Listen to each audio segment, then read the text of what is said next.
Hola, muy buenos días.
Muy buenos días a todos y a todas. Hoy vamos a avanzar en el proceso de transformación curricular y didáctica que se implementará gradualmente entre el 2025 y 2027, a través de las 3 rutas de innovación de las que comenzamos a dialogar ayer.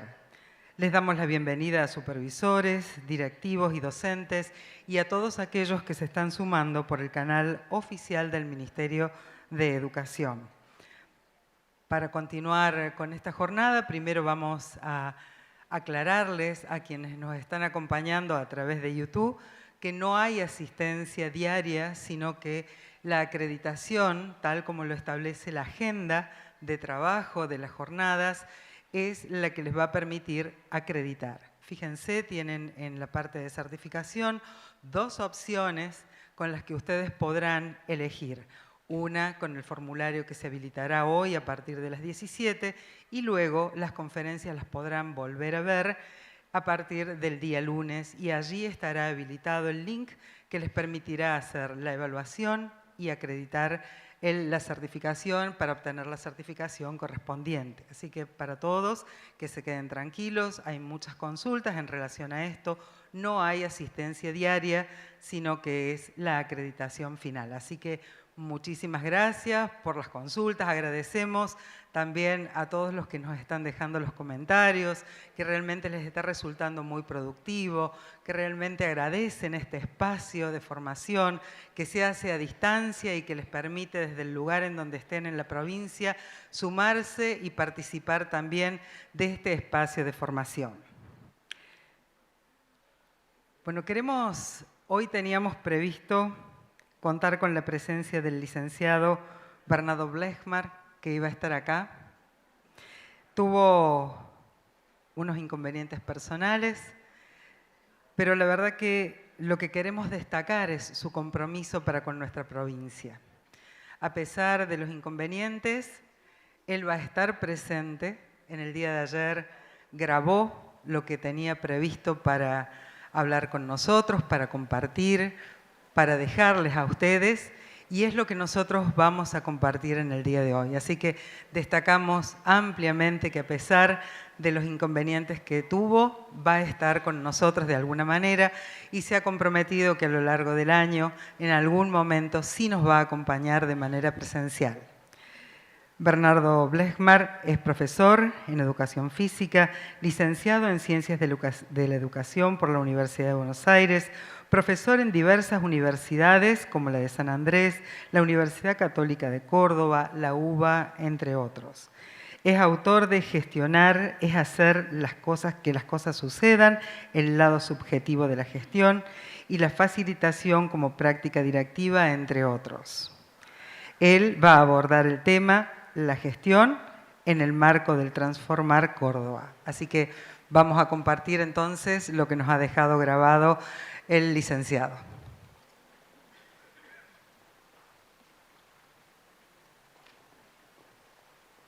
Bueno, en principio, buenos días.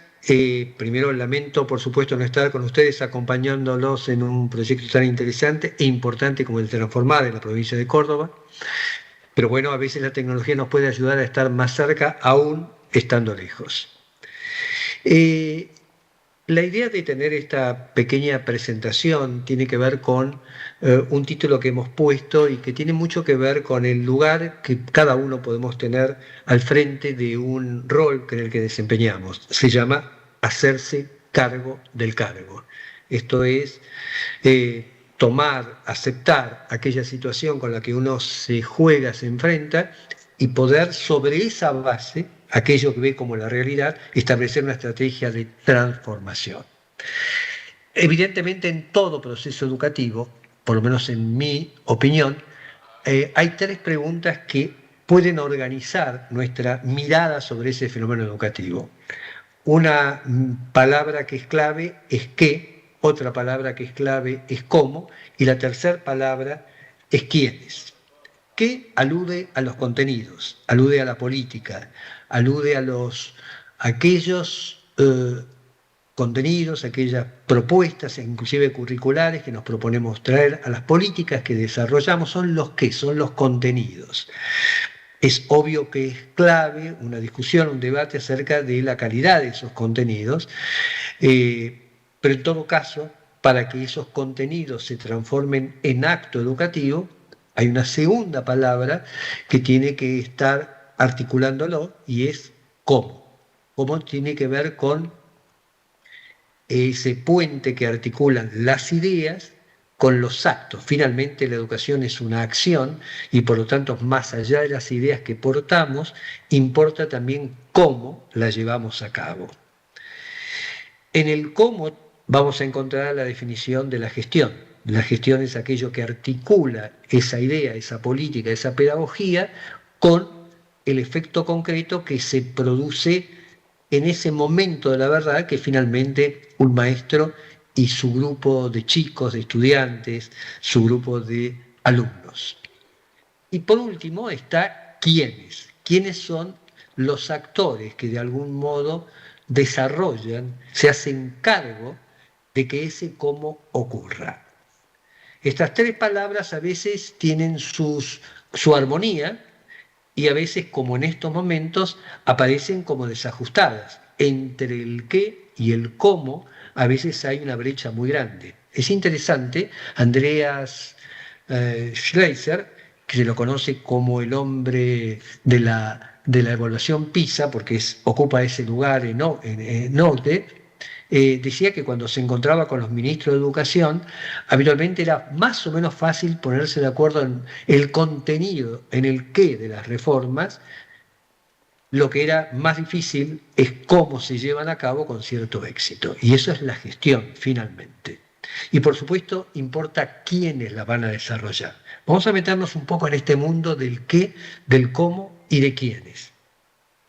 En mi opinión, cuando hablamos de esa gestión educativa, hablamos de tres instancias que vale la pena diferenciar, aunque están muy articuladas. A una la llamamos la cultura, el discurso epocal, los debates de ideas y de valores que se tramitan en la actualidad. ¿Por qué? Bueno, porque eso penetra, invade, atraviesa la escuela, el aula y de algún modo interviene concretamente en lo que podemos, no podemos, en las posibilidades y las dificultades para hacer.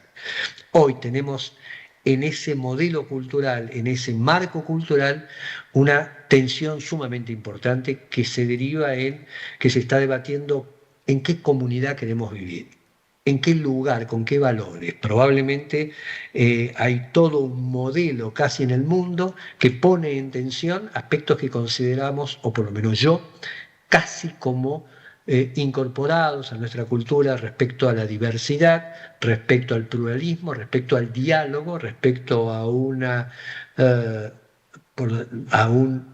camino alternativo a cualquier tipo de violencia, sea discursiva o sea física, la inclusión, la justicia educativa, la posibilidad de que todo el mundo tenga un lugar. Probablemente algunas de estas cosas hoy están en discusión acerca de un modelo que gira hacia otros parámetros, que por supuesto personalmente yo no coincido, y que hace de lo individual el centro de la cuestión.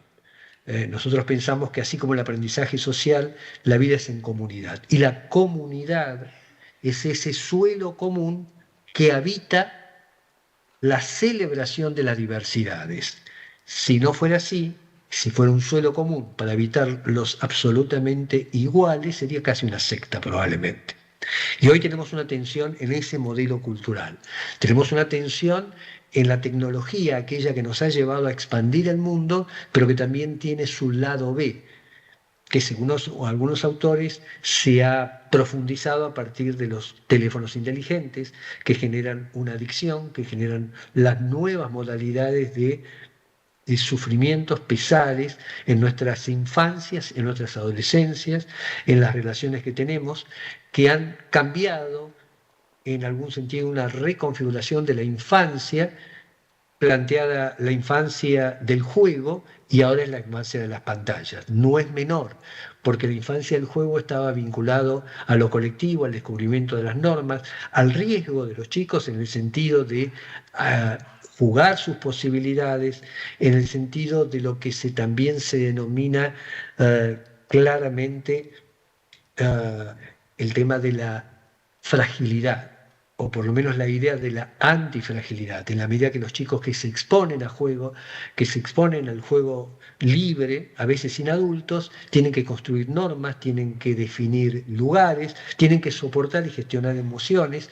Hoy todo eso es casi sincrónico, hoy está cambiando fuertemente por lo que está ocurriendo con las pantallas. Y es otro de los temas que tenemos en esa cultura, que se permea también en ámbitos donde cada vez se cuida más el tema físico real, pero se descuidan las pantallas. Ese es el modelo que tenemos hoy en discusión, un modelo sumamente importante. La segunda instancia de la gestión tiene que ver con las políticas públicas y la gestión. Bueno, lo que está haciendo el gobierno de Córdoba es poner en juego un proceso de transformación de políticas públicas, no solamente en lo que dice en términos de normas, leyes, sino también en cómo se aplica, cómo se acompaña ese proceso. Y en ese proceso de transformación, la idea fundamentalmente, en mi modo de ver, es que siempre hay también aspectos para preservar, porque están maduros, porque sirven, porque han dado resultados, y vale la pena tenerlo, así como valores que hay que preservar.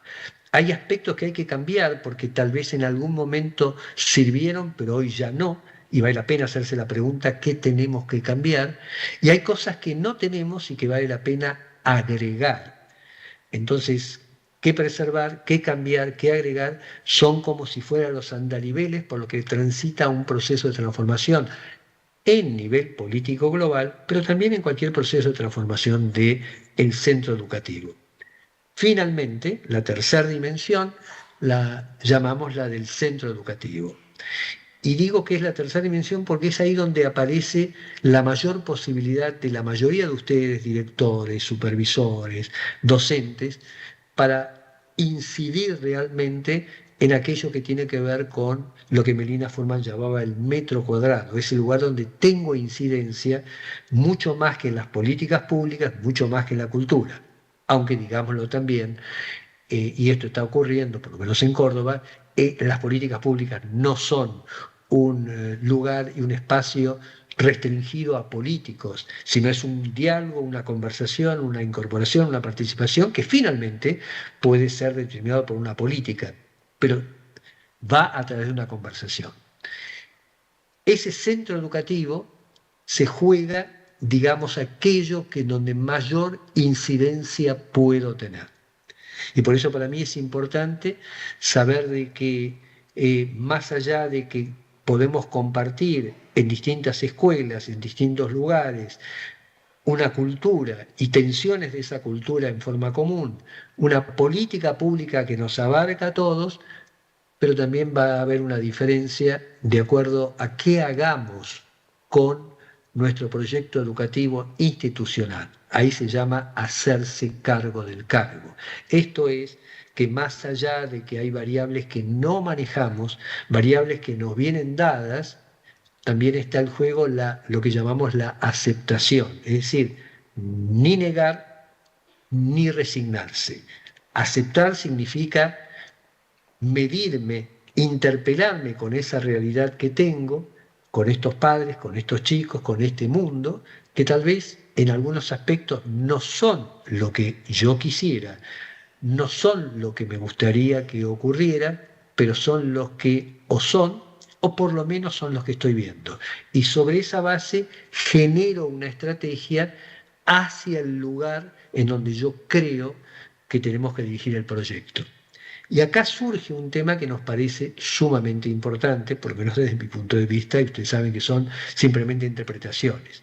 Y es que me parece que es importante ir camino a una mayor autonomía de cada centro educativo, a una mayor autonomía de cada una de las aulas inclusive, que trabajando sobre un paño común que da la política pública, que da la comunidad, que da en este caso el gobierno de Córdoba, y de algún modo el marco nacional, el tema es cómo logramos que eso no asfixie las posibilidades de creación y recreación que cada escuela, que cada maestro, en términos situados pueda ver y resolver profesionalmente qué es lo mejor para esos chicos, qué es lo mejor para esa escuela.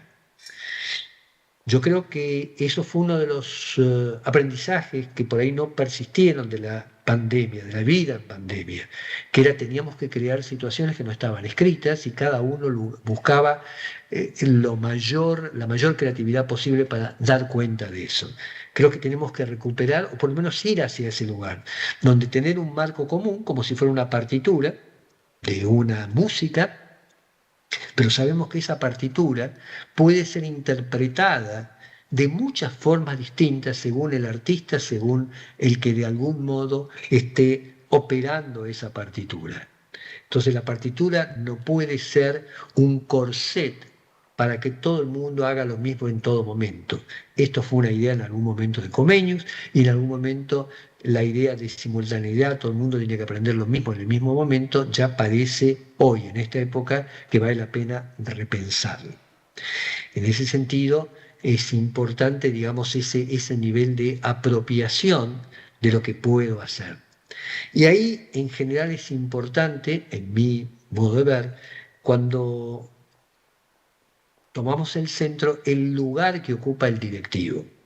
Hoy sabemos que el tema del liderazgo no está dado por un cargo, no está dado por alguien que es nombrado formalmente por una autoridad. La autoridad nombra al director, pero el liderazgo se lo da la gente con la que trabaja. El liderazgo es un juicio que hace la gente sobre alguien que supone que tiene una narrativa, una credibilidad determinada para no solo ordenar o mandar, sino conducir, guiar, contener, de un modo que hoy hemos denominado la facilitación. ¿Y qué es la facilitación? Bueno, es una creación de condiciones. Condiciones tiene que ver con la idea, para tomarlo como una metáfora, no es dar de comer, sino saber servir la mesa para que aparezca ese apetito. Decía Méliès también, no hay que darle de comer solo a los que tienen hambre, sino hay que crear ese sentido de apetito a quienes todavía no lo tienen. Crear condiciones significa una tarea indirecta, porque no está directamente vinculado al efecto último, sino a aquellas situaciones que despliegan, empoderan, más que delegan, para que los demás, en este caso su equipo educativo, pueda tener la mayor motivación. Las condiciones a veces son emocionales, es decir, en qué momento se puede recibir un reconocimiento, en qué momento hay una contención, en qué momento hay una inspiración, en qué momento o qué situaciones generan ese tipo de cosas. También hay condiciones intelectuales, son desafíos que tenemos. Recordemos que nuestra capacidad de aprendizaje también se ve estimulada cuando llegamos a lugares que nos es difícil lograrlo. Eso es el desafío también. Es muy interesante el último libro de una autora sumamente conocida, que era Beatriz Sarlo. El libro de memoria se llama No entender. Ahora parece una cosa extraña, pero no entender significa que uno se mire también con literaturas que no comprende rápidamente, pero que lo desafían a pensar, a reflexionar de un modo particular. Bueno, muchas veces el desafío es colocar una suerte de tensión entre lo que puedo y lo que supongo que no puedo, pero hay un apoyo a que de algún modo crezca en ese sentido. De hecho, el concepto que habíamos hablado antes de la antifragilidad tiene que ver con no dejar de exponernos a ciertos riesgos, por supuesto medidos, pero que de algún modo tienen que ver con desafiarme a mis posibilidades. Bueno, el directivo también es aquel que elige a quién, en qué manera desafiarlo en ese sentido. Hay condiciones, por supuesto, estructurales, no es lo mismo tener un buen lugar con aire acondicionado que darlo en otro lugar. Y por supuesto, esto no es resorte propio del director, pero son también condiciones para que esto ocurra. Es casi un ámbito, la facilitación es un ámbito de creación de servicio. Un colega mío decía que el líder que no sirve como líder, Alejandro Marchesán. Y cuando dice no sirve, no es de utilidad, sino no está en servicio, no sirve como líder, porque un líder está al servicio del mismo modo que el ministerio está al servicio de sus equipos y los equipos están al servicio de los docentes que a su vez están al servicio de los alumnos. Es decir, crean esas condiciones. Yo creo que estamos en ese momento donde la idea es esa facilitación. Pero también recojamos que la idea de el qué, el cómo y de quiénes está el lugar de quiénes. Bueno, hablamos un poco de la facilitación. Ahora, en los quiénes tenemos también un desafío muy contemporáneo. Siempre estuvo, pero hoy creo que está mucho más. Y es que, así como tenemos un qué, en el que podemos coincidir, una gestión organizacional, comunitaria, pedagógica, etcétera, después están las personas que lo llevan a cabo concretamente. Y ahí hay una distinción que suelo señalar y que me parece importante, especialmente para el desafío personal, que es la distinción entre el actor, que es el rol que nos es dado para cumplir, maestro, supervisor, director, ministro, que es la forma en que nos organizamos para interactuar, sabiendo quién se ocupa de qué cosas, pero lo que hoy está en juego, y especialmente en estos momentos, es que ese actor que en algún momento de la educación era casi lo que ocupaba la escena, hoy aparece muy fuertemente el sujeto, es decir, la persona que estamos siendo. Por lo tanto, va a haber una diferencia muy grande entre un director y otro que tienen el mismo cargo, pero la distinción está en quién ocupa ese cargo. Y a veces el cargo puede amplificarse en su capacidad, en su potencialidad, en su poder, de acuerdo al sujeto, pero también puede angostarse. Es decir, que aquello que teóricamente le corresponde al cargo se pueda menos que el mismo cargo plantea. Y también tiene que ver con el sujeto. El sujeto hoy está a la intemperie y por eso también es importante no solamente el cuidado que le demos a los chicos, la política, la pedagogía de un cuidado a los chicos, sino también cómo nos cuidamos y cómo nos cuidan como sujetos. Porque hoy tenemos, cuando decimos sujeto a la intemperie, es porque ya la declinación yo diría, del cargo como elemento de autoridad está siendo reemplazada por nuestra capacidad como personas de interactuar, de vincularnos, de hablar, y ahí empiezan a aparecer esas competencias genéricas que tienen que ver con nuestra capacidad de gestionar emociones, nuestra capacidad de articularnos con otros, nuestro capital social, nuestra capacidad comunicativa, nuestra capacidad de escucha, nuestra capacidad de procesar conflictos o de cómo intervenir en conflictos o trabajar y vivir en equipo. Todos esos temas que lamentablemente todavía no han sido incorporados fuertemente en nuestra formación como educadores. En general ocurre para casi todas las profesiones, donde debería haber espacios donde nos nutremos de ideas, como en el aula, espacios donde tenemos que entrenar como un gimnasio, entrenar el manejo de un conflicto, la reunión con padres, hacer una reunión, dar una clase.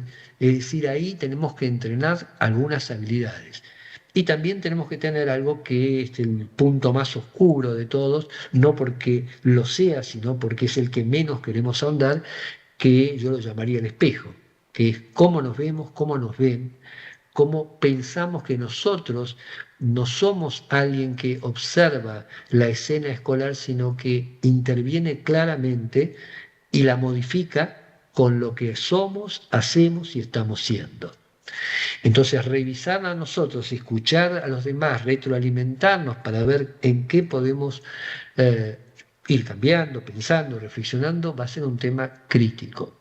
Crítico porque nos va a jugar con todo lo que se nos viene en la agenda cotidiana.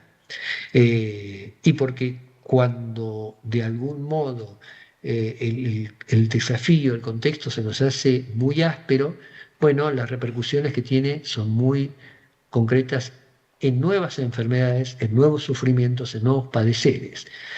De ahí que es tan importante instancias como esta de encuentro, de articulación, de pensamiento, de sentimientos colectivos que permiten de algún modo desplegar lo mejor que tenemos, que es nuestra relación con los demás, generar vínculos con los demás y no solamente interacciones.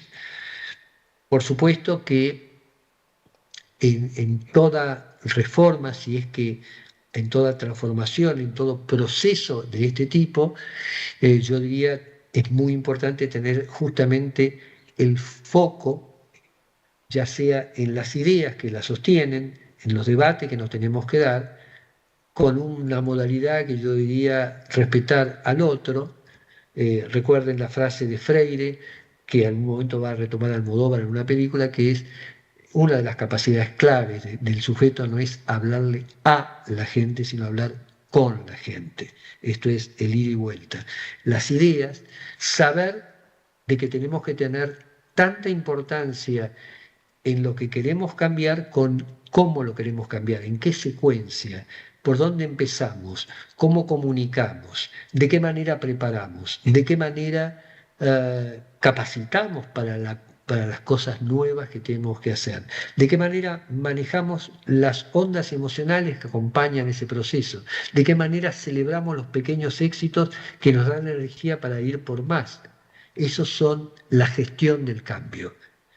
Y cuando no tenemos mucho qué, pero poco cómo, es probable que el qué tenga alguna dificultad para terminar en un logro. Y por supuesto el tema central van a ser quiénes. Quiénes es no cada uno, sino un nosotros, pero que tampoco esconda que cada uno tiene un lugar en ese espacio. Y tenemos para eso, yo digo siempre, un instrumento clave que va a ser la conversación, que va a ser la palabra, que va a ser la calidad de la palabra que podamos tener. Solemos decir, y en facilitaciones clave, que la calidad de una escuela, la calidad de un equipo, es directamente proporcional a la calidad de sus conversaciones.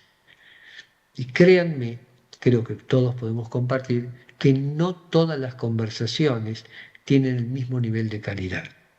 Es casi un desarrollo, es casi un hábito, quizás una competencia y básicamente es un valor poner el tipo de conversaciones que tenemos, cuán abiertas son, porque las conversaciones son, el tipo de conversaciones son motores a la confianza y a la credibilidad.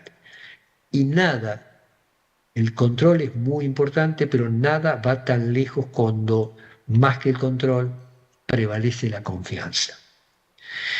Yo creo que están en un proceso interesantísimo que tiene riesgos, pero sepámoslo, y por lo menos lo veo así, solemos pensar los riesgos que puede tener hacer algo nuevo.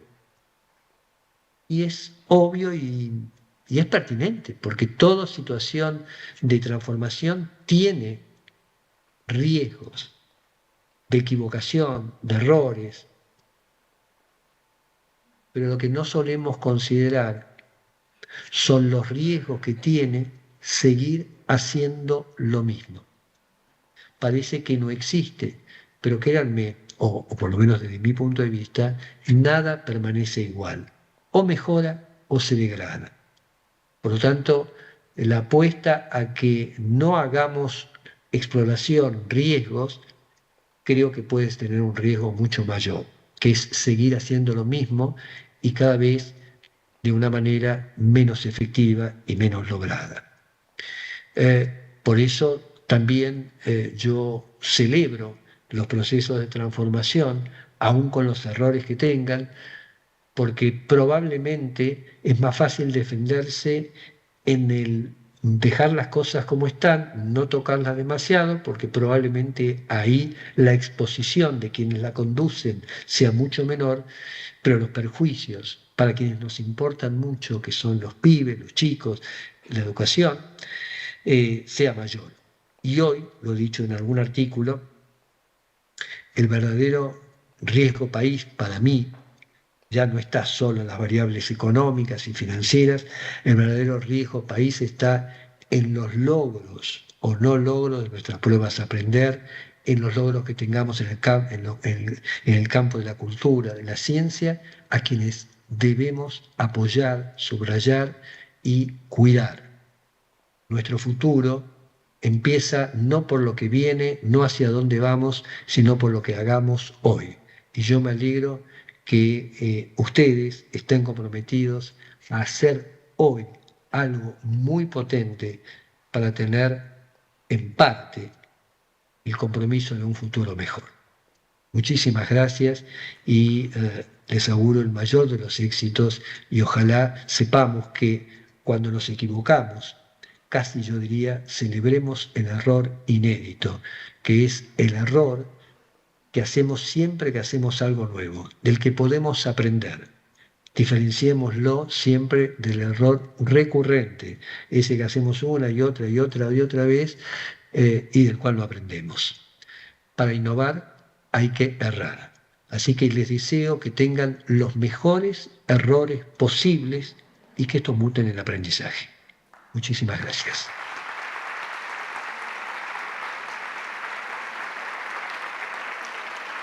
Realmente un agradecimiento enorme al licenciado por la valiosa exposición, por compartir su mirada sobre la gestión y lo que nos enriquece a nosotros en este proceso del transformar Córdoba. Ahora sí vamos a continuar y le damos la bienvenida a la doctora Graciela Capelletti, quien va a trabajar con nosotros en el diseño didáctico en el marco del transformar. La invitamos a que se acerque aquí al escenario. Graciela Capelletti es doctora en educación por la Universidad de San Andrés, especialista y magíster en didáctica por la Universidad de Buenos Aires. Se desempeña como profesora en la Universidad Nacional de Quilmes, en la Escuela de Educación de la Universidad de San Andrés.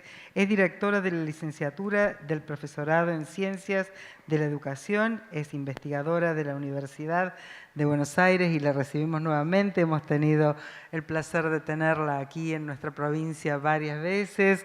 Es autora, coautora de libros que para nosotros son muy conocidos y los hemos trabajado. Por ejemplo, transitar la formación pedagógica, la evaluación significativa, gestionar una escuela con aulas heterogéneas, entre otros. Entonces, doctora, quedamos con usted. La recibimos entonces con un fuerte aplauso, agradeciéndole que también se haga presente con nosotros. Hola, hola. Bueno, qué emoción, qué lindo estar acá y participar de esta celebración. La verdad es que ayer justamente comentaba eso, de que se vive esta instancia como una celebración y me parece que eso es hermoso, sobre todo pensando en la transformación de las escuelas cordobesas. Así que, primero que nada, agradecer la invitación. Para mí siempre es un placer estar acá. La verdad es que vengo muchas veces a distintos lugares, no necesariamente a Córdoba capital, y entonces me encuentro acá y reconozco algunas caras con las que nos hemos encontrado en otros momentos y en otros lugares. Y yo, bueno, la verdad es que, por supuesto, mientras venía en el avión, estoy haciendo algo... Ah, gracias. Mientras venía en el avión, digo, yo venía con una presentación, la que hice antes de venir acá, pero en mi aspecto como curioso, yo estuve ayer escuchando a Lila, hoy escuchándolo a Bernardo, antes estuve dialogando con Gabriela. La verdad que esta presentación que yo armé no es solo mía, ¿sí?, sino que es mía en interacción con los distintos actores que han formado parte de toda esta trama. Incluso con los años que hace que lo vengo escuchando al ministro pensar la educación aquí en Córdoba. Y entonces quiero decir, y esto ya sí es parte de la presentación, que como yo escuché lo que fue aquí pasando, lo primero que les digo es que yo voy a hablar del cómo, ¿sí? En palabras de Bernardo Blechmar, yo voy a hablar del cómo, me voy a meter en el aula, voy a hablar de cuestiones que son afines a todos los que estamos sentados acá en relación con lo que pasa en el aula o en los momentos antes de dar una clase, lo que pienso, todas las ideas que se juegan en relación con eso. Y también como parte del modo en el que yo pienso las situaciones de aula, yo me apoyo mucho en una idea de Verónica Edwards, una autora chilena que hace muchos años, cuando yo empecé a estudiar, leí un artículo que decía: la forma también es contenido. La forma en la que enseño es parte del contenido de la enseñanza. Y entonces yo armé esta presentación como con esa premisa.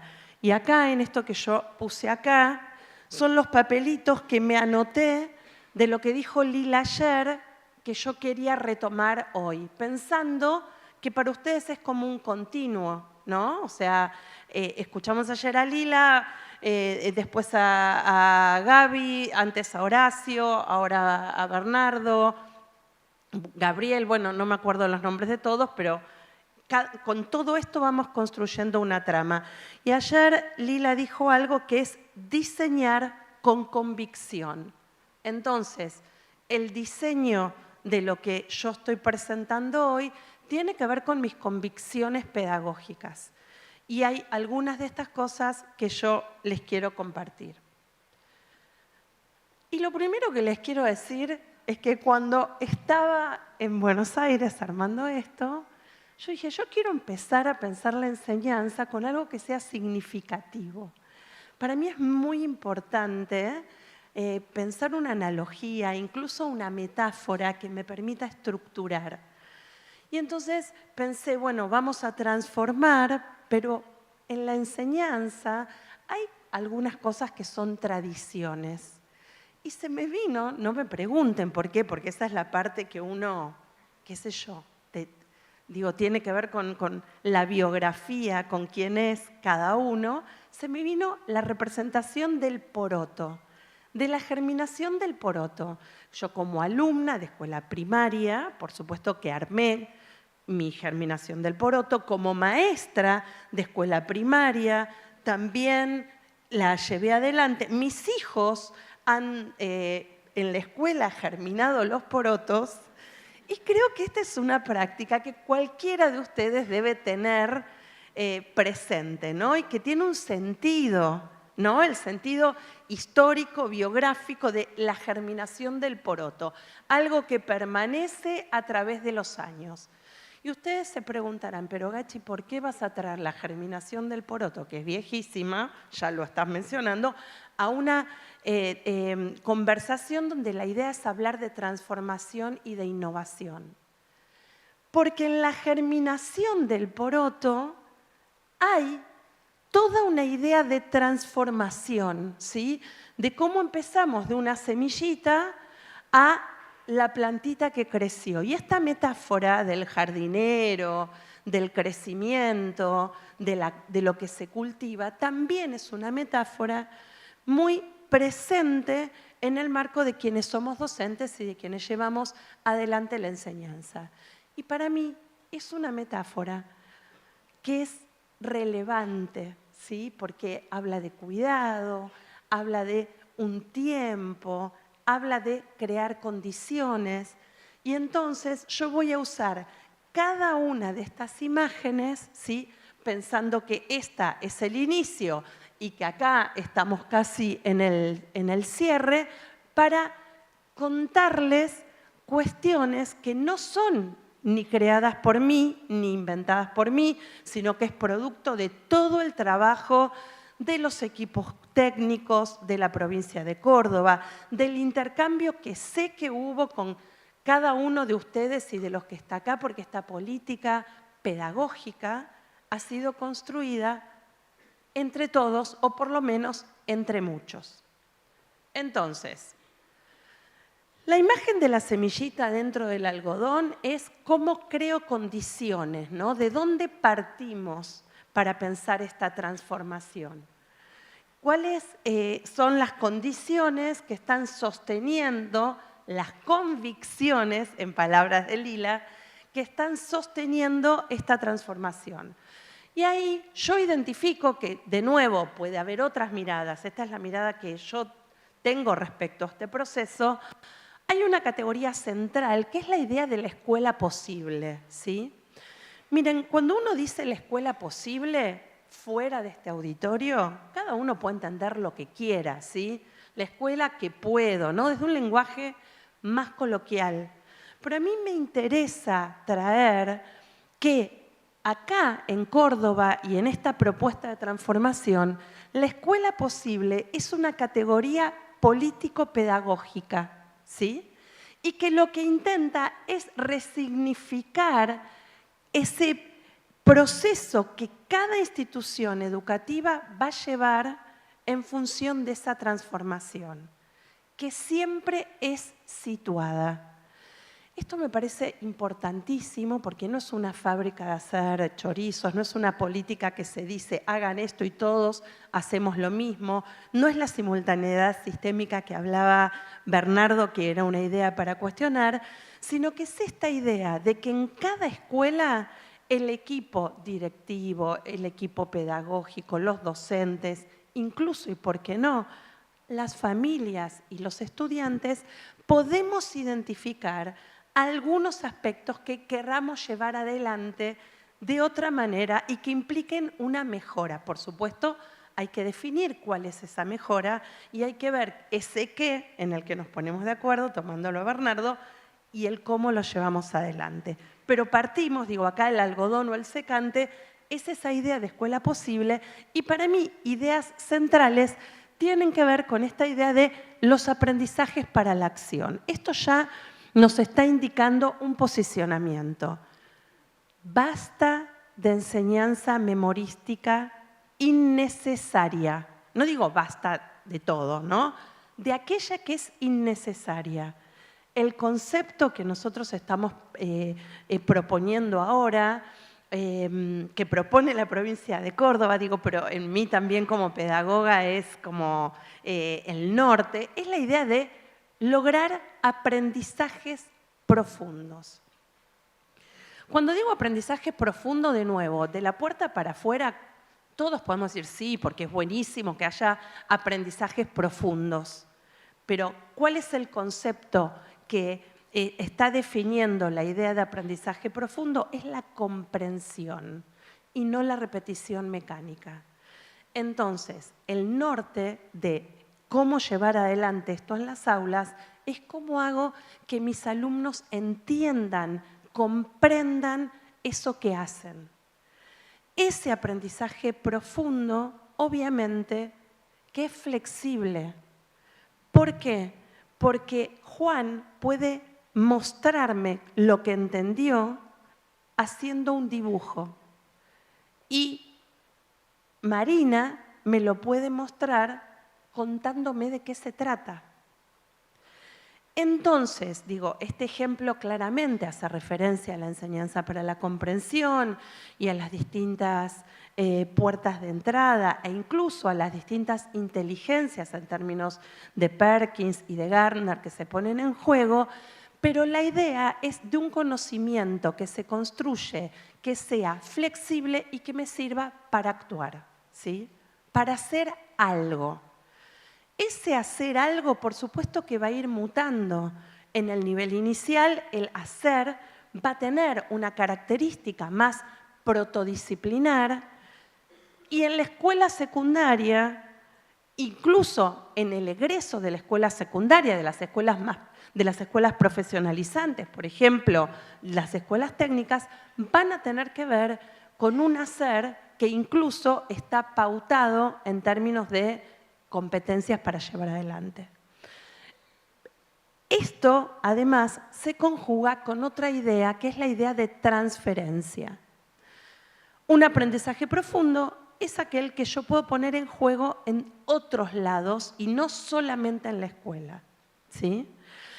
Por supuesto, cuando hablamos de transferencia aparecen un montón de aportes desde la psicología, ¿no? Es bastante compleja la idea de transferencia, pero tal como aparece en los documentos, y lo traigo porque creo que es como una pauta también, esto va más fuerte y más, ¿es por cómo yo me lo alejo? O sea, ok.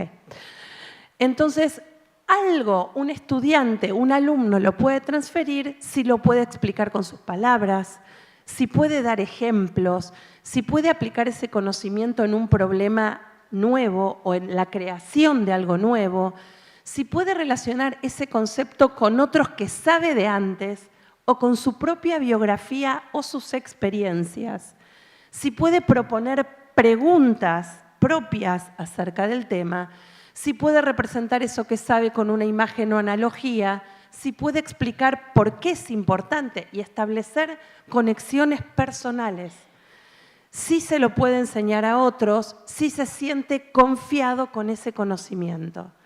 Fíjense qué interesante este abanico y cómo nos libera de que conteste la definición correcta, ¿sí? Que yo le pregunte qué es el Estado y lo conteste con las palabras exactas.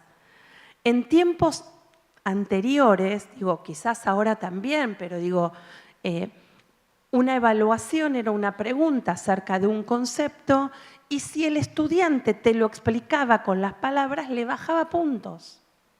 Entonces, salvo que eso sea parte de un criterio de evaluación explícito, utilizar las palabras o el concepto según tal autor, según tal libro, según lo que sea, si lo explica con una imagen o con una analogía, si lo puede decir con un ejemplo, me está mostrando que lo comprende.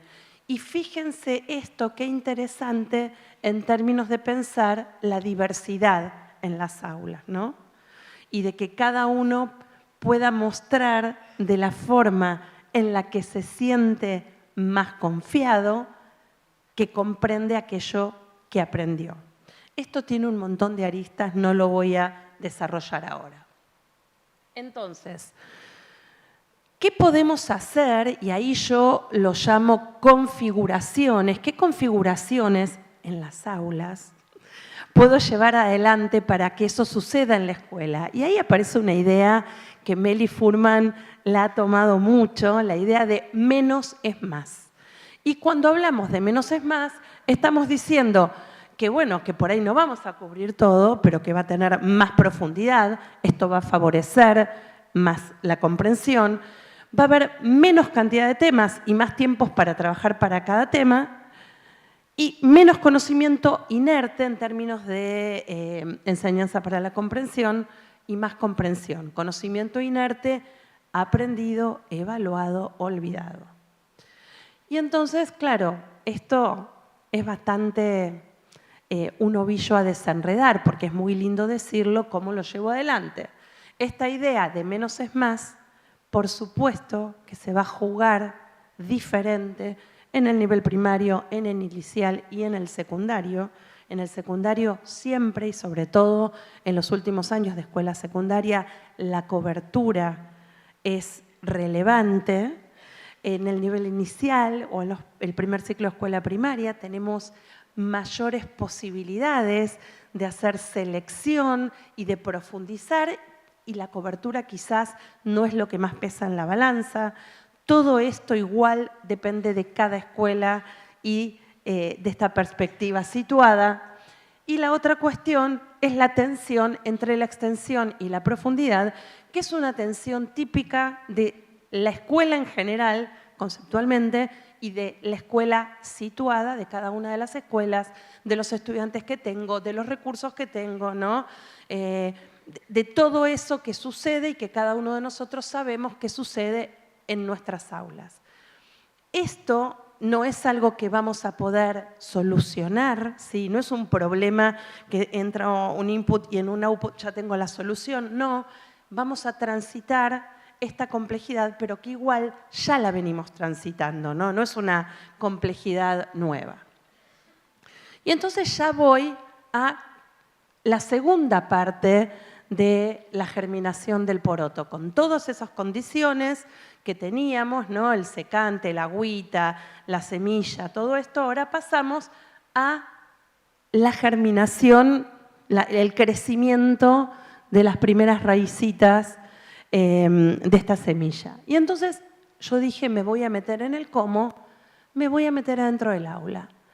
Ni que hablar que la tarea de planificar es la tarea que nos define como docentes, ¿sí? Del modo que cada uno la lleve adelante, con las pautas que la escuela ponga o no ponga, digo, pero es una tarea que nos define como docentes. Entonces yo lo que quiero traerles en esto del crecimiento y del cómo es que cada uno de nosotros tenemos una idea o varias ideas en conjunto acerca de lo que es planificar. Yo traje algunas imágenes y les pediría, ¿no?, con cuáles me identifico, con una, con más de una, con todas, en distintos momentos, y por qué. La primera que traigo es la imagen del GPS. Yo planifico, veo dónde tengo que llegar y de algún modo organizo ese recorrido, ¿no? Esa idea de planificación donde tengo un objetivo claro y hay distintas posibilidades según la ruta que elija para llegar a ese lugar. Ahora, también es cierto que cuando yo entiendo como el GPS, hay siempre una ruta principal, ¿no?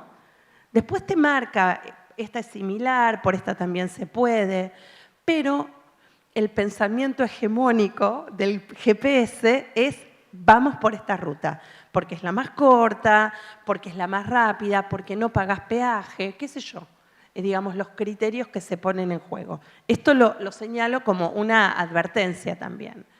La otra idea de planificación es rompecabezas, ¿sí? Son piezas que tengo que unir. Este tema con este, con otro, con mis alumnos, y planifico en función de tratar de encajar un rompecabezas. Acá quiero hacer la salvedad que el rompecabezas, las piezas, la forma de las piezas está preestablecida, o sea, yo no tengo injerencia con cuál es la formita, y lo que se arma también está establecido. Y hay una única forma correcta de armarlo, ¿sí? En términos de idea acerca de la planificación. La otra es que obviamente todos hemos pasado por este momento, sobre todo octubre, noviembre, ¿no? Viendo cómo hago para que me entre todo y cómo voy empujando, pero bueno, también es parte del concepto de planificar. Por último en esta selección que hice, dejé afuera un montón de imágenes, ¿no? Esta imagen que tiene como la intencionalidad de mostrar una construcción, una idea previa, herramientas, un boceto de lo que se quiere llevar adelante. Y entonces la pregunta es, ¿cuál de todas es la nuestra o son todas? Y acá les pido a uno o dos, yo voy a repetir para que se escuche en la grabación, en los que nos están siguiendo, para que lleguen esas ideas, pero ¿eligen alguna? ¿Eligen más de una? ¿Qué les hace pensar? ¿Pondrían otra imagen? ¿Quién se anima?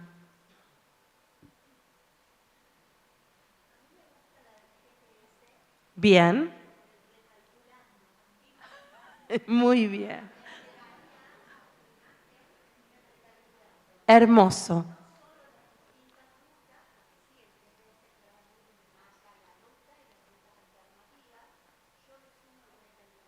Perfecto, lo voy a repetir para quienes no están escuchando. Acá la compañera dice, a mí me gustó la del GPS, pero le agregaría el recalculando.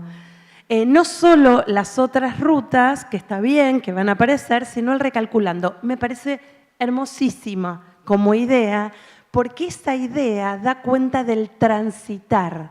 No es estoy parada acá y tengo que llegar acá y cuál es la mejor ruta, que puede estar súper bien, sino que es en función de lo que fue pasando que se me ofrece la posibilidad de recalcular.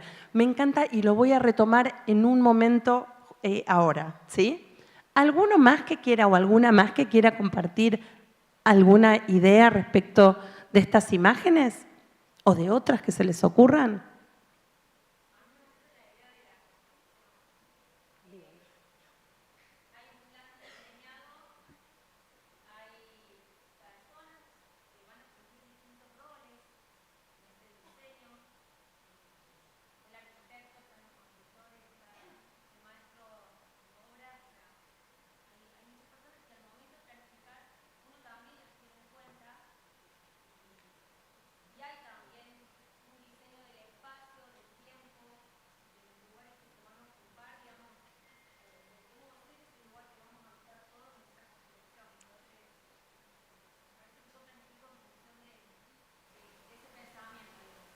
Bien, lo retomo por acá, perdonen que reitere, pero es para que el resto que nos está mirando por otro lado lo pueda comprender. Acá la compañera dice, esta idea, la idea de la construcción, porque da la perspectiva de la inclusión de otros actores, la perspectiva incluso de la construcción, esta idea de que cuando uno planifica, como diría Jackson, no planifica para uno, sino con una presunción de auditorio y de cuáles van a ser los aspectos centrales que se van a llevar adelante en el marco de esa definición, de ese diseño.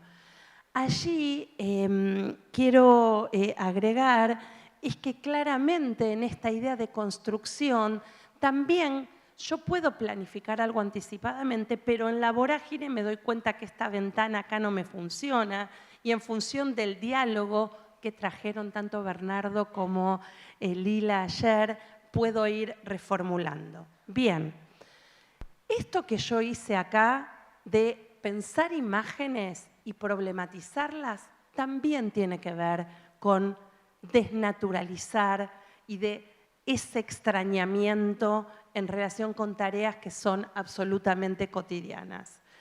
Y entonces uno diría, a esta semilla, además, para que germine, en términos de la planificación, le tengo que dar agua, sol, aire, cuidados.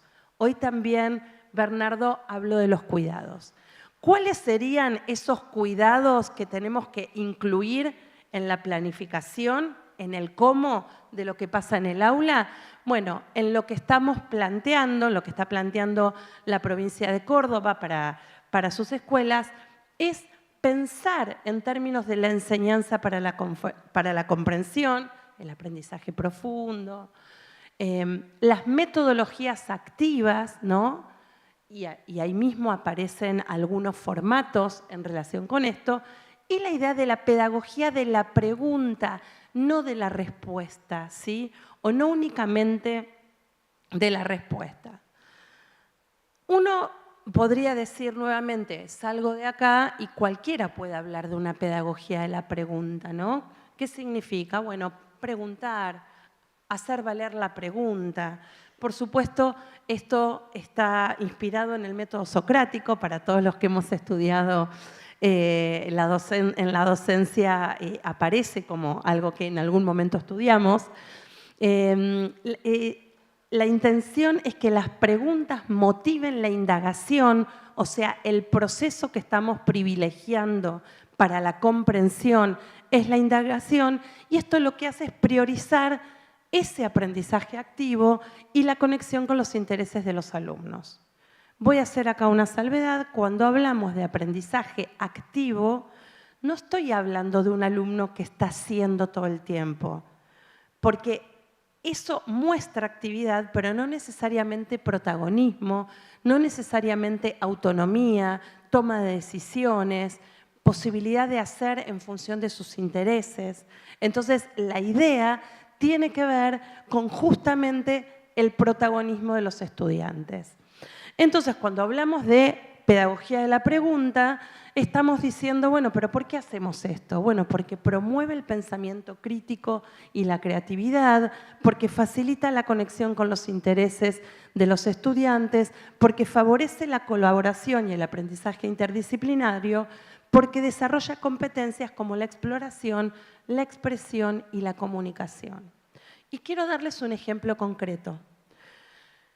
Me ha pasado estar en una escuela donde el docente en esa planificación, por X motivo, define abordar tal contenido, tal saber, tal tema, tal problema, prepara una serie de recursos que va poniendo a disposición de los estudiantes en los días previos o en las semanas previas, unos minutos, no toda la clase, un videíto, un pedacito de una película, un artículo, una historia, no todos el mismo día. En la clase anterior, que era de matemática, les dice 5 minutos antes de terminar, les quiero mostrar que estoy pensando en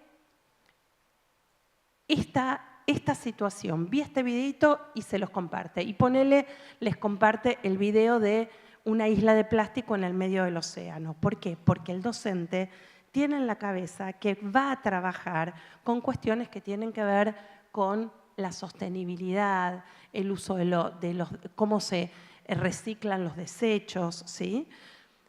Quiero ser muy clara con que es todos los días un poquito, una semana o 10 días antes de que empiece a trabajar con ese tema. ¿Qué es lo que estoy haciendo? Estoy favoreciendo que mis estudiantes empaticen con el problema. Lo mismo que hacen los de Netflix cuando te ponen el cachito de, perdonen, envidiosa, es un tema del momento, disculpen si alguien no sabe de lo que estoy hablando. Te aparece en Instagram, habla Griselda Siciliani, te muestran no sé qué, ¿y qué hacen con eso? Por supuesto, publicidad. En términos de planificación, se llama empatizar. No es que un día abro la puerta del aula, traigo una película y les digo, a partir de eso empezamos a trabajar. Lo voy trayendo de a poquito, genero conversaciones. Luego de eso, y de verdad que no es algo, es algo que vi en la escuela, la maestra sentó a todos los estudiantes de 4º grado que cada uno de ellos formulara preguntas, ¿sí? Preguntas que tienen acerca de eso que fueron conversando toda la semana anterior.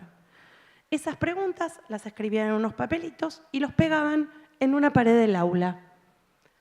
Y luego que cada uno había escrito sus preguntas, llegaba el momento de la contemplación, ¿sí? Contemplación, me siento. En ese caso era sentado, por eso estoy diciendo me siento, y miro esas preguntas, la que yo escribí, la que escribió mi compañero, y cada uno elegía qué preguntas quería abordar. En función de las preguntas que quería abordar, la docente armó los grupos y las próximas 2 semanas trabajaron en proyectos en relación con esas preguntas a abordar. Eso es pedagogía de la pregunta, ¿sí? Es darle un valor a los intereses, al tiempo que me lleva a trabajar de ese modo, porque fíjense lo que les estoy diciendo, ¿no? Digo, todos los docentes sabemos crear actividades, no ese es el problema, es cómo configuro la escena didáctica para que esto suceda o no suceda. A veces pensamos que es perder el tiempo, ¿sí? Yo llego, doy la clase, organizo lo que se va a dar, sí, obviamente, pero esto favorece comprensión. ¿Cuáles son los desafíos para los docentes en el marco de esta forma, de este cómo en la enseñanza? Requiere seleccionar contenidos, saberes clave, ¿sí? Fíjense que la transformación de Córdoba no pasa por una transformación, no hay un currículum nuevo, ¿sí? Es el currículum y vamos a meternos en el aula. Esa selección de contenidos clave tiene que ver, por un lado, obviamente con lo que tenés que enseñar en función de la prescripción curricular, pero también con cuál es la escuela, en dónde está, quién es el grupo de estudiantes, cuáles son los problemas o los temas que vos considerás que a esos estudiantes les resultan afines y también, y por qué no, mi propia historia personal. ¿Qué es lo que a mí me gusta? ¿Qué es lo que a mí me apasiona? Eso no significa que solo voy a enseñar los 2 temas que a mí me gustan, ¿sí? Obviamente, esto hay que tratar de ponerlo en diálogo con cuáles son las prescripciones curriculares y el tiempo que tenemos para llevarlas adelante. En esto de menos es más, cuando selecciono contenidos clave, sé que esos les voy a dedicar más tiempo. Y eso no quita que quizás yo tenga que dar algunos temas, fíjense lo que dije, dar algunos temas con mayor rapidez y no favoreciendo tanto la comprensión. Pero no me bajo de elegir algunos que pueda trabajar de este modo y en profundidad.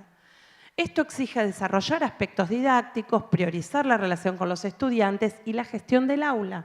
Lo que traía la compañera con el recalculando, ¿no? Flexibilizar recorridos, ofrecer diversidad de propuestas. Implica un cambio de rol de transmisores a facilitadores. Y acá quiero retomar lo que había traído Bernardo de la idea de facilitar, ¿no? Está recontra de moda decir facilitadores. Y facilitadores pareciera como que, bueno, entonces que hagan lo que quieran más o menos, ¿no? Como un docente que no se hace cargo. No, señor, ¿sí? El facilitador lo que hace es crear condiciones para que la comprensión suceda. Esto que yo les decía, bueno, durante toda la semana anterior voy pasando distintos recursos que problematicen, ¿no? Trabajando con eso. Ya veo a alguien y pienso que se me acabó el tiempo, todavía no, ¿no? 5. Bueno. Esta cuestión en relación con el facilitar. Hay un montón de tareas como docente para facilitar. Tareas que ya realizo, pero que las realizo de un modo como si dijera más estructurado en una secuencia lineal que empieza y termina. Y acá la imagen sería, yo estoy trayendo un montón de cosas al inicio y luego caminos que van saliendo y que se van a ir cruzando de cada uno de esos inicios. Y eso, sí, me lo tengo que poder bancar, ¿no? Como docente, en términos de no van a estar haciendo todos lo mismo al mismo tiempo. Bien, avanzando, hay algo que aparece en los documentos que es algo que se llama diseño en retrospectiva, ¿sí? Que es bien interesante para pensar la enseñanza. Es una forma distinta de planificar. Habitualmente, esto no digo que sea novedoso para todos, pero digo, cuando yo me formé como docente, pensás los objetivos, pensás en función de unos contenidos, pensás las actividades, una secuencia que partía de los objetivos y terminaba en la evaluación en la última columna, que uno completaba siempre lo mismo porque no sabías muy bien qué iba a suceder en ese momento. Acá la planificación y la evaluación en retrospectiva, Wiggins y McTighe, 2 autores norteamericanos, Jay McTighe tiene una página web en donde sube recursos, pone papers. ¿Están en inglés? Sí, pero la verdad es que ahora con el traductor traducimos cualquier cosa, o sea, eso no es un impedimento. Hay un montón de ayudas para el aula que allí aparecen. La idea es la siguiente. Planifico y lo primero que pienso son cuáles son los aprendizajes que quiero que mis estudiantes logren. Voy al final del recorrido. Por eso se llama planificación en retrospectiva o planificación hacia atrás. ¿Qué quiero que puedan hacer? En función de eso, pienso, ¿cómo me van a mostrar que lo pueden hacer? O sea, determino las evidencias aceptables. Fíjense que estoy pensando en la evaluación primero. Van a hacer una obra de teatro, van a resolver un ejercicio escrito, lo que sea. Y luego, y recién ahí, planifico las experiencias de aprendizaje y las situaciones que voy a tomar en el marco de la evaluación formativa. Esta es la idea del GPS. Pienso la llegada, ahí me la da la maquinita, en este caso somos nosotros, en función de eso, pienso cómo me lo van a poder mostrar y luego recién planifico las acciones de enseñanza. Esto que es sumamente valioso, por supuesto, que si yo lo tomo livianamente, es que antes de conocer a mis alumnos, planifico y pienso que va a suceder lo que pienso que tiene que suceder. Pero en el recorrido puede haber un pozo acá, puede haber una calle que se me inundó y tengo que recalcular. Entonces, más allá de que yo identifiqué los aprendizajes, más allá de que determiné de qué forma voy a estar mirando y ellos mismos se van a mirar que aprendieron, más allá de que yo pueda planificar las acciones, ojo, que siempre tengo que estar mirando qué es lo que recalculo. ¿Y esto cómo se hace en el cómo? Bueno, no siempre o mucho menos con este formato directo. Y se priorizan formatos curriculares como el laboratorio, el taller, el trabajo por proyectos, los seminarios, los ateneos. Puedo ir variando. Puedo decir, este tema lo voy a trabajar en el marco de un proyecto. Para este otro voy a hacer seminarios, voy a invitar gente que venga y diga y cuente desde su expertise y después hacer algo con eso. Pensar formatos variados. Y esto interpela la matriz curricular que ayer trajo Lila. Bien, lo último, o casi lo último, y yo perdón, pero esto lo quiero mencionar porque para mí esto es absolutamente relevante. Hay andamios para hacer esto. No estoy sola como docente ni como director de una escuela o formando parte del equipo, ¿no? Hay metas. Estas metas que a ustedes les plantean les permiten saber qué es lo que los chicos tendrían que poder hacer al finalizar cada ciclo y que allí hay aprendizajes y contenidos. Yo acá seleccioné una. Al finalizar segundo grado, los estudiantes podrán sostener la escucha de la lectura de textos literarios y de tradición oral. No lo voy a leer todo solo porque me corro con el tiempo. Pero junto con las metas aparecen progresiones de aprendizaje. ¿Qué son las progresiones de aprendizaje?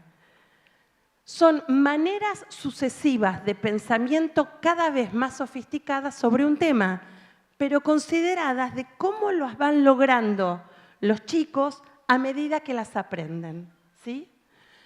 Se basan en análisis conceptuales, por supuesto, pero también de investigación de aula y didáctica. Esto es central. Porque muchas veces los indicadores están construidos en base solamente a análisis conceptuales. Cuando hablamos de progresiones de aprendizaje, estamos hablando de gente que se sentó, perdonen, ese es mi sesgo por la edad, hizo análisis conceptuales, miró investigación de aula, habló con docentes y en función de eso elaboró las progresiones de aprendizaje. Estas progresiones van a describir recorridos posibles, también pertinentes para la enseñanza, para el aprendizaje, para las trayectorias escolares y los procesos de evaluación, ¿no? Y entonces, fíjense acá, están todas las metas por ciclo, esto está en los documentos que ustedes tienen, y miren qué interesante, está la meta, la misma que yo puse en mi diapositiva antes, el espacio curricular, cuál es el aprendizaje y el contenido, y los indicadores de logro, pensado en términos de progresión de aprendizaje. Entonces yo como docente, cuando planifico, voy a mirar esto y en función de eso voy a pensar el recorrido, los recorridos, las actividades. ¿De qué modo? Como lo quiera planificar, teniendo en cuenta estas dimensiones de la enseñanza para la comprensión, las dimensiones que tienen que ver con la pedagogía de la pregunta, todas las metodologías activas, los distintos formatos. Entonces, como me gusta recuperar el juego completo, mi intención en este armado había sido ver de dónde partimos, estos eran los conceptos, cómo seguimos, la idea de la planificación, una forma particular de planificar, porque no es cualquiera, sino la idea del diseño en retrospectiva, de pensar formatos curriculares variados y con qué andamios les pido que para el cómo piensen cuáles son sus andamios, las metas y las progresiones de aprendizaje. Bien, la última cosa que les quiero mencionar y terminamos, porque les juro que esta es la última diapositiva, es que me quedé pensando en una palabra, ¿no? ¿Vieron que les dije esto de la forma también es contenido? Encontré una palabra rara. Quizás la pronuncio mal, si alguien me lo corrige está todo bien. La palabra es pareidolia. No sé si tiene acento en la I y será pareidolia. ¿Alguien conoce de qué se trata? Bueno, no importa, si por ahí alguno conoce y no se anima. Esta palabra es el nombre para designar a quienes a partir de mirar las nubes encuentran formas. Ese proceso de dar sentido se llama pareidolia. No tenía acento, por eso lo estoy mencionando así. ¿Qué es lo que yo quisiera? Que hoy, después, no solo después de mí, digo, hoy es un hoy inclusivo y es un hoy de lo que viene más tarde y de lo que viene mañana, nosotros seamos capaces de encontrar formas nuevas en las nubes y poder compartirlas con esos otros. ¿Viste cuando, uy, mira, ahí veo un chanchito? ¿Cómo? ¿No ves ahí las orejitas? ¿No ves ahí la colita?